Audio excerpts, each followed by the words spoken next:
ఆంధ్రప్రదేశ్ రాష్ట్రంలో ఉండేటటువంటి ప్రముఖమైనటువంటి ముఖ్యమైన నియోజకవర్గాల్లో పిఠాపురం నియోజకవర్గం యొక్క ఫలితం ఏ రకంగా ఉంటుంది అనేటటువంటిది యావత్ భారతదేశం ఎదురు చూస్తున్నటువంటి నియోజకవర్గం.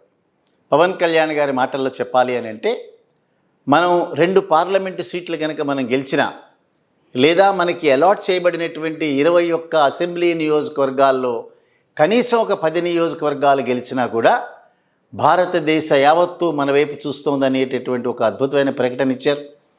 151 నియోజకవర్గాలు గెలిచినటువంటి జగన్మోహన్ రెడ్డి గారి వారి భారతదేశం చూడదట. అదే రకంగా రాబోయేటటువంటి రోజుల్లో తనే జగన్మోహన్ రెడ్డి గారి ప్రభుత్వం ఏర్పాటు చేయబోతోందనేటటువంటిది అనేక రకాలైనటువంటి సర్వే సంస్థలు చెప్పినా కూడా వారి వైపు అసలు భారతదేశమే చూడదు. కానీ 2 పార్లమెంటు నియోజకవర్గాలు కనుక గెలిస్తే యావత్ భారతదేశం మన వైపే చూస్తోంది. వారి యొక్క స్టాండర్డ్స్ అటువంటివి ఆ రకంగా ఉన్నాయి. దాని గురించి మనం కామెంట్ చేయాల్సినటువంటి అవసరం లేదు. ఏవైనప్పటికీ కూడా కనీసం ఒక్కసారైనా అసెంబ్లీ గేటు తాకాలి, అసెంబ్లీలో నిలబడి అధ్యక్ష అనేటటువంటి మాట అనాలనేటటువంటి కోరిక పవన్ కళ్యాణ్ గారికి ఉంది. వారి యొక్క యావత్ కుటుంబానికి కూడా అదే రకమైన కోరిక ఉండటం అనేటటువంటిది ఈ మధ్యకాలంలో మనం చూసాం. ఆ నేపథ్యంలో అసలు పవన్ కళ్యాణ్ యొక్క రాజకీయ జీవిత చరిత్ర పిఠాపురం కంటే ముందు మనం కనుక ఆలోచిస్తే, సినీ రంగంలో నెంబర్ 1 స్థానంలో అతని సినిమాలు ఫెయిల్ అయినా, అతని సినిమాలు హిట్ అయినా కూడా అతనికి ఉండేటటువంటి స్టార్డమ్ మాత్రం ఏమాత్రం తగ్గలేదు అనేటటువంటిది అనేక రకాలుగా రుజువైనటువంటి అంశం. అందుకే అతను వారాహి మీద ప్రయాణించినా, లేదా ఎయిర్పోర్ట్లలో దిగి బయటికి నడుచుకుంటూ వచ్చినా కూడా చాలామంది ఓటు హక్కు కూడా లేనటువంటి వాడు చాలామంది కేరింతలు కొట్టడం అనేటటువంటిది మనం చూస్తూనే వచ్చాం. ఆ నేపథ్యంలో ఏ నియోజకవర్గాన్ని తను కంటెస్ట్ చేస్తాడో అనేటటువంటిది ఎక్కడా చెప్పకుండా, చివరికి తూర్పుగోదావరి, పశ్చిమ గోదావరి జిల్లాల్లో కాపుల యొక్క ప్రాబల్యము, కాపుల యొక్క సంఖ్య ఎక్కువగా ఉంటుంది కాబట్టి ఆ నియోజకవర్గాల్లో ఏదో ఒక నియోజకవర్గంలో కనుక పవన్ కళ్యాణ్ కంటెస్ట్ చేస్తే ఆ మేరకు తెలుగుదేశం పార్టీకి లాభిస్తుంది అనేటటువంటిది చంద్రబాబు నాయుడు గారి ఆలోచన. పవన్ కళ్యాణ్ గారు చంద్రబాబు నాయుడు కోసమే పుట్టారు, చంద్రబాబు నాయుడు కోసమే పెరిగారు. చివరికి చంద్రబాబు గారు ఆజ్ఞాపిస్తే ఏ పనైనా చేస్తానని చెప్పి ప్రగల్భాలు పలికినటువంటి పవన్ కళ్యాణ్ గారి చేత పిఠాపురంలో నామినేషన్ వేయించారు. అది కూడా ఆఖరి 10-15 రోజుల కంటే ముందు మాత్రమే. ఎక్కడా ప్రచార నిమిత్తం ప్రచారం చేసుకోవడానికి ఎక్కడా లేదు. సో అంత అనితర సాధ్యమైనటువంటి రాజకీయపరమైన ఆ జీవితం తనకుందా అని అంటే, గాజువాకలోను భీమవరంలోనూ చిత్తుగా ఓడిపోయినటువంటి రాజకీయ చరిత్ర. 2014లో పార్టీ పెట్టి నరేంద్ర మోడీ గారి దగ్గరికి స్వయానా గుజరాత్ వెళ్ళి వారిని అభినందిస్తూ అసలు మొత్తం భారతదేశ రాజకీయాలే కాకుండా ప్రపంచ రాజకీయాల్లో నరేంద్ర మోడీ కంటే పెద్దవారు ఎవరూ లేరని ఒక ప్రకటన ఇచ్చారు. నరేంద్ర మోడీ గారి కోసమే రాజకీయాల్లోకి వస్తున్నానన్నారు. 2009 సంవత్సరంలో ప్రజారాజ్యం పార్టీలో యువరాజ్యం అధ్యక్షుడిగా యువతరాన్ని ఉర్రూతలేగించినటువంటి మన పవన్ కళ్యాణ్ గారు 2014లో పార్టీ పెట్టారు. ఆ పార్టీ జగన్మోహన్ రెడ్డి అని చెప్పి ఆశాంతం తల వెంట్రుకల దగ్గర నుంచి కింద పాదాల దాకా ఊగిపోతూ మాట్లాడినారు. జగన్మోహన్ రెడ్డిని జగన్ రెడ్డి అనేటటువంటి పదజాలంతో వారిని సంబోధించారు. చివరికి 2014లో ఒక్క కాన్స్టిట్యున్సీలు కూడా కంటెస్ట్ చేసేటటువంటి దమ్ము ధైర్యం లేనటువంటి వ్యక్తి. అందరినీ కూడా కాళ్ళతో పాతాళంలోకి తొక్కేస్తా అంటారు, లేదా చెప్పు తీసుకుని కొడతానంటారు. కానీ రాజకీయాల్లో పార్టీ పెట్టినటువంటి తర్వాత 5 సంవత్సరాల కాలంలో ఏ ఒక్క నియోజకవర్గం నుంచి కనీసం సర్పంచ్గా కూడా కంటెస్ట్ చేయనటువంటి జనసేన అనేటటువంటి రాజకీయ పార్టీకి అధ్యక్షులు మన పవన్ కళ్యాణ్ గారు. సో 2014 సంవత్సరం తర్వాత 2019 ఎన్నికల్లో చంద్రబాబు నాయుడు గారితో ఒక రకమైన వైరం తెచ్చుకున్నట్టుగా నటించారు. అర్జెంటుగా లక్నోకి వెళ్ళి మాయావతి గారి కాళ్ళ మీద పడ్డారు. సో నాకు ఉన్నటువంటి చెగువీరా లాంటి తెగింపు ఎవరికీ లేదని చెప్పి డిక్లేర్ చేశారు. వామపక్షాలతో జట్టుగట్టారు. చివరికి 175 నియోజకవర్గాల్లో కంటెస్ట్ చేసి 168 నియోజకవర్గాల్లో డిపాజిట్ పోగొట్టుకున్నారు. అది వారి ఘనమైనటువంటి చరిత్ర. ఇప్పుడు వారు కాపుల ప్రాబల్యం ఎక్కువగా ఉండేటటువంటి పిఠాపురం నియోజకవర్గానికి వెళ్ళటమే కాకుండా, అక్కడ ఆల్రెడీ తెలుగుదేశం పార్టీ తరఫున తను నామినేషన్ ఫైల్ చేయడానికి సిద్ధంగా ఉన్న వర్మ గారితో కాన్ఫ్లిక్ట్లో పెట్టుకున్నారు. వర్మ గారు మాట్లాడుతూ ఎట్టి పరిస్థితుల్లో పవన్ కళ్యాణ్ నేను గెలవనివ్వను, ఎక్కడి నుంచో వచ్చినటువంటి పవన్ కళ్యాణ్కి పిఠాపురంలో కంటెస్ట్ చేసే హక్కు లేనే లేదని చెప్పి భీష్మించుకుని కూర్చున్నారు. తెలుగుదేశం పార్టీ ఆఫీసును తగలబెట్టారు. చంద్రబాబు నాయుడు లోకేష్కు సంబంధించినటువంటి ఫోటోలన్నీ కూడా రోడ్ల మీద పడేసినారు. ఆ మూమెంట్లో ఎక్కడో ఒక్కడ ఒక రకమైనటువంటి సీక్రెట్ అండర్స్టాండింగ్ అరైవ్ అయిన తర్వాత మళ్ళీ తిరిగి మామూలైనారు. ఆ మూమెంట్లో పవన్ కళ్యాణ్ గారు అక్కడికి వెళ్ళారు. వెళ్ళి నా యొక్క గెలుపుకి నీ చేతుల్లో పెడుతున్నాను నేను, సో నీ భిక్ష వల్ల మాత్రమే నేను గెలుస్తానని చెప్పి వారి కాళ్ళు పట్టుకున్నారు. బయటనేమో ప్రగల్భాలు, అక్కడికి వచ్చేటప్పటికి ఆ స్టార్డమ్ కాస్తే అక్కడికి పోయింది. సో దానితో పాటుగా పిఠాపురం నియోజకవర్గంలో ఉండేటటువంటి కులాలు ఏ రకంగా ఉన్నాయి అనేటటువంటి బేరీజ్ వారు వేసుకున్నారు. ఎన్నికలు అయిపోయినాయి. సో కులాల వారీగా జరిగినటువంటి ఓటింగ్ శాతాన్ని మనం కూడా ఒక్కసారి కనుక ఆలోచిస్తే పిఠాపురం నియోజకవర్గంలో కూడా గాజువాక, భీమవరంలో ఏ రకమైనటువంటి తీర్పు ఇచ్చారో అదే తీర్పు రావడానికి అవకాశం ఉందా? ఉంది అనేటటువంటి మాటని ప్రబలంగా వినిపిస్తున్నటువంటి నేపథ్యంలో ఇది మనం ఇక్కడేమీ ఎగ్జిట్ పోల్ ఏమీ మనం చేయటం లేదు. ఎగ్జిట్ పోల్కి సంబంధించిన వివరాలన్నీ మన దగ్గర ఉన్నాయి. అవన్నీ కూడా 1వ తేదీ సాయంత్రం 6:30 తర్వాత బయట పెడతాం. కానీ ఈ లోపల ఏదైతే గాజువాక, భీమవరంలోనే రెండింటిలో గెలుస్తాను అనే నమ్మకంతో ఓడిపోతూ వచ్చారో అదే ఓటమి పిఠాపురంలో ఎదురు కాబోతోందనేటటువంటి సంశయం వారికి వచ్చిందా? అందుకని పిఠాపురం నియోజకవర్గానికి నుంచి వెళ్ళిపోయిన తర్వాత కనీసం ఆ నియోజకవర్గం చూడకుండా, ఏ రకమైనటువంటి సమీక్షలు చేయకుండా నిమ్మకి నీరెత్తినట్టుగా వెళ్ళిపోయినారా బయటికి? ఒక్కసారి కనుక మనం చూస్తే పిఠాపురం నియోజకవర్గంలో ఉన్నటువంటి ఓటర్ల సంఖ్య కనుక చూస్తే 2,38,000 మంది. వాటిలో ఓటైనటువంటి శాతం కనుక చూస్తే పోలైనటువంటి ఓట్లు 86.63% ఓట్లు పోలైన. సంఖ్యాపరంగా చూస్తే 2,04,510 ఓట్లు మొత్తానికి పోలైనాయి. సో ఒక పక్క పవన్ కళ్యాణ్ గారి స్టార్డమ్, మరో పక్క వంగా గీత గారు ఒక మహిళా అభ్యర్థి. మహిళల ఓట్లు ఎక్కువ పోలైనాయి పిఠాపురంలో. అదే రకంగా 2009 నుంచి 2014 సంవత్సరం వరకు ప్రజారాజ్యం పార్టీలో వారు ఒక ఎమ్మెల్యేగా ఎన్నికైనారు.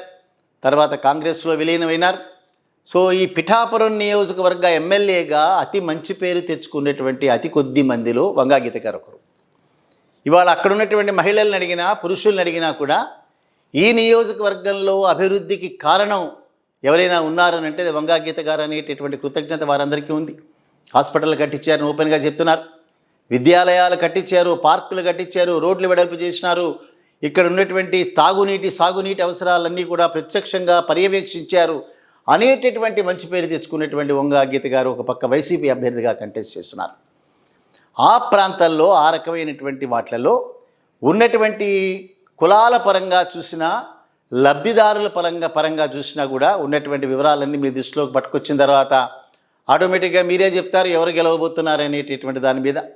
అందులో ముఖ్యంగా జగన్మోహన్ రెడ్డి గారు ఆఖరి సమావేశం బహిరంగ సభ పిఠాపురంలోనే పెట్టారు. పెట్టడమే కాకుండా నా తల్లి లాంటి నా అక్కని గెలిపించండి అనేటటువంటి ప్రాధేయపట్టం అనేది మనం చూసాం. ఎప్పుడైతే జగన్మోహన్ రెడ్డి గారు ఆ రోజు మాట్లాడుతూ అక్కలాంటి వంగా గీతని కనుక గెలిపిస్తే రాబోయేటటువంటి మంత్రివర్గంలో ఉప ముఖ్యమంత్రి పదవి ఇస్తానని ఎప్పుడైతే మాట్లాడినారో మొత్తం ఓటర్లలో చీలిక రావటం అనేటటువంటిది గమనించాం. అందరికీ కూడా అందుబాటులో ఉండేటటువంటి ఒక్క టెలిఫోన్ కాల్కి అందుబాటులో ఉండేటటువంటి వంగా గీతని గెలిపించాలా? జ్వరం వచ్చినా, దగ్గు వచ్చినా, తుమ్ము వచ్చినా కూడా హైదరాబాద్కి పరిగెత్తేటటువంటి పవన్ కళ్యాణ్ అనేటటువంటిది వారి ముందున్నటువంటి ప్రశ్న. అదే రకంగా ఒక చిన్న కాల్ వచ్చినా కూడా మన ఇంటికి వచ్చేటటువంటి వంగా గీత గారు మనకు ముఖ్యమా? ఏ రకమైనటువంటి అవాంతరాలు వచ్చినా హైదరాబాదులో వారి కోసం పడిగాపులు పడాల్సినటువంటి దురదృష్టకరమైనటువంటి పరిస్థితి ఎదుర్కోవటమా? ఇవే చర్చలు జరిగినాయి. గడిచినటువంటి 15-20 రోజుల కాలంగా పిఠాపురంలో ఏ వ్యక్తి మధ్య చర్చ జరిగినా కూడా పవన్ కళ్యాణ్ ఎందుకు మనం ఓటు వేయాలనేటటువంటి దాని మీదనే చర్చ జరిగాయి. ఇక లబ్ధిదారుల సంఖ్య అయితే 80% కనుక చూస్తే 1,90,000 మంది లబ్ధిదారులు. పోలైనటువంటి 2,04,510లో 1,90,000 మంది కనుక జగన్మోహన్ రెడ్డి గారికి కృతజ్ఞత చూపిస్తూ కనుక ఓట్లు వేస్తే పవన్ కళ్యాణ్కి వచ్చే ఓట్లన్నీ మీరే చెప్పగలుగుతారు, మనం చెప్పాల్సినటువంటి అవసరం లేదు. ఒకసారి కనుక మనం కులాల పరంగా కనుక చూస్తే కాపులు అధికంగా ఉండేటటువంటి పిఠాపురం ప్రాంతం కాబట్టే పవన్ కళ్యాణ్ గారు ఇక్కడికి వచ్చి ఓట్లు వేశారు. ఒక మాట మాత్రం వాస్తవం, కాపుల్లో ఉండేటటువంటి యువకులందరూ కూడా పవన్ కళ్యాణ్ గారి పట్ల మన సామాజిక వర్గానికి సంబంధించినటువంటి వ్యక్తి కాబట్టి మనం ఓటు వేయాలనేటటువంటి కోరిక ప్రబలంగా ఉన్నట్టుగా గమనించాం మనం కూడా. కానీ మధ్యతరగతి కాపుల్లో కానీ, వయసు మీరినటువంటి కాపుల్లో కానీ, మన కాపు కులానికే సంబంధించినటువంటి వంగా గీత అందుబాటులో ఉండేటటువంటి వ్యక్తి, రాబోయేటటువంటి మంత్రివర్గంలో ఉప ముఖ్యమంత్రిగా ఉండేటటువంటి వ్యక్తి, కాపులు ఎవరికైనా సరే ఏ రకమైన చిన్న సమస్య ఆర్థిక పరమైనదైనా సామాజిక పరందైనా మరే రకంగా వచ్చినా కూడా తీర్చగలిగినటువంటి సత్తా ఉండేటటువంటి రాజకీయ అనుభవం ఉన్నటువంటి వ్యక్తి వంగా గీత అనేటటువంటి ప్రబలంగా వెళ్ళింది. ఎస్పెషల్లీ జగన్మోహన్ రెడ్డి గారు ఉప ముఖ్యమంత్రి కింద డిక్లేర్ చేసిన తర్వాత 76,000 మంది కాపులు ఎవరైతే ఉన్నారో దానిలో వర్టికల్గా చీలికి వచ్చేసింది. అది 25%, 30%, 1వ తేదీ సాయంత్రం మనం మాట్లాడుకోవచ్చు. బట్ అధిక శాతం దీనిలో వంగా గీత గారికి ఓట్లు వెళ్ళాయి. సో కులాల వారీగా మనం అంచనా వేస్తే ఉన్నటువంటి టోటల్ ఓట్లు 2,38,000 మంది, పోలేనటువంటివి 86.63%, 2,04,510. దీనిలో కాపులు 76,000 కనుక ఉంటే దీనిలో కూడా మనం 86% తీసుకుందాం లెక్కకి. 86% అన్ని కులాల్లో 86% ఉన్నది కాదు, లెక్క కాదు. కొన్ని కులాల్లో 92% ఉండొచ్చు, కొన్ని కులాల్లో 50%కి పడిపోయి ఉండొచ్చు. ఏవైనప్పటికీ కూడా ఇక్కడ కూడా 86% ఓట్ల కిందనే మనం కనుక చూస్తే దానిలో ఎక్కువ మంది లబ్ధిదారులు ఉన్నటువంటి ఈ వాతావరణంలో కాపుల్లో 76,000, ఇంకా వెనుకబడిన కులాల వర్గాలైతే శెట్టి, బలిజ, పద్మశాలి, యాదవ, మత్స్యకారులు, రజక, మంగలి, ఈ వెనుకబడిన కులాల వారి సంఖ్య 95,000 ఉంది. జగన్మోహన్ రెడ్డి గారు వచ్చిన తర్వాత వెనుకబడినటువంటి కులాల వారందరికీ కూడా గౌరవప్రదమైనటువంటి స్థానం ఈ సమాజంలో లభించటం, ఆ కులాల్లో ఉన్నటువంటి అనేక మంది దాన్ని ఎక్స్పీరియన్స్ చేశారు. ఆ కులాలకు సంబంధించినటువంటి రాష్ట్ర అధ్యక్షులు, రాష్ట్ర బాడీ కానీ అంతర్జాతీయంగా ఉండేటటువంటి వారి యొక్క అధ్యక్షుడైన కృష్ణయ్య గారు మాట్లాడుతూ వెనుకబడిన కులాల వారికి ప్రత్యేకంగా రిజర్వేషన్ పాలసీ ఉండాలని భారత పార్లమెంటులో ప్రైవేట్ బిల్లు పెట్టినటువంటి ఒకే ఒక పార్టీ వైసీపీ పార్టీ అనేటటువంటి మాట మాట్లాడినారు. అదే రకంగా నిరంతరం కూడా మంత్రివర్గంలో ఎక్కడైనా సరే 50% కాపు వెనుకబడిన కులాల వారికే ఉండాలి అనేటటువంటి చట్టాలను పట్టుకొచ్చినారు అక్కడికి. సో అందుచేత 95,000 మంది ఉండేటటువంటి వెనుకబడిన కులాల్లో దాదాపుగా 60% వైసీపీకే వెళ్ళే అనేటటువంటిది వాస్తవం. 1వ తేదీ సాయంత్రం మరింత వివరంగా దీని మీద మాట్లాడుకోవచ్చు. ఇంకా ఎస్సీ ఎస్టీకి సంబంధించినటువంటి దళిత వర్గాల ఓట్లయితే 46,000 పైచిలకు ఉన్నాయి అక్కడ.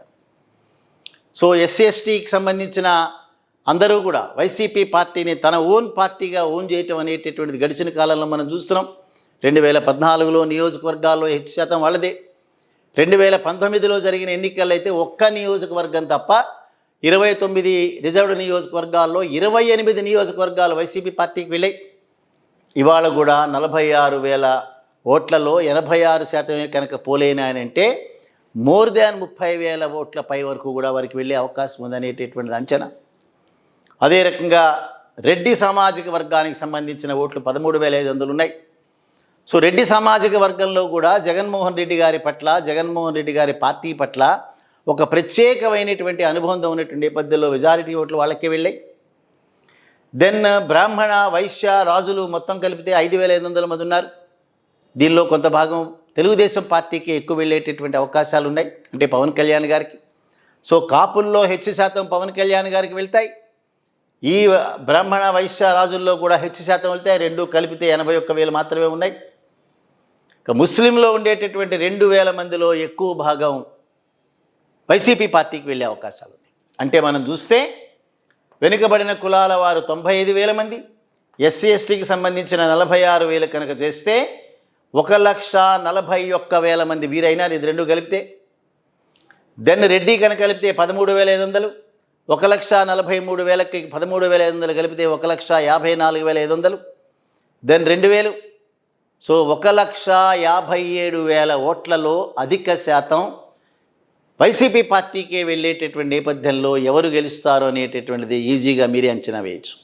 అదే రకంగా లబ్ధిదారు 1,90,000 మంది లబ్ధిదారుల్లో హెచ్చు శాతం దాదాపు 70% ఓట్లన్నీ కూడా వైసీపీకి వెళ్ళేటటువంటి అవకాశం ఉన్న నేపథ్యంలో సో ఈ రకమైనటువంటి వివరాలు లబ్ధిదారులో హెచ్చు శాతం వైసీపీని ఫేవర్ చేసేటటువంటి అవకాశం, సో కాపుల్లో తక్కువ శాతం వంగా గీత గారికి వచ్చిన, మిగతా కులాల్లో హెచ్చు శాతం వైసీపీ పార్టీని ఆదరించినటువంటి అంశం, ఇవన్నీ కనుక మనం చూస్తే అంటే కీన్ కంటెస్ట్గా ఉండేటటువంటి నియోజకవర్గాల్లో పిఠాపురం నియోజకవర్గం ఒకటైనా కూడా ఎడ్జ్ అనేటటువంటిది మాత్రం వైసీపీ పార్టీకే ఉందన్నట్లుగాను, అదే రకంగా లబ్ధిదారులు మహిళలు కులాల వారీగా వీరి యొక్క ఆశీస్సులన్నీ కూడా ప్రయోజనం పొందినటువంటి వ్యక్తులు కాబట్టి ఆ కీన్ కంటెస్ట్లో ఎడ్జ్ అనేటటువంటిది వైసీపీ పార్టీకి ఉన్నదన్నట్టుగా మనకు సుస్పష్టంగా తెలుస్తుంది.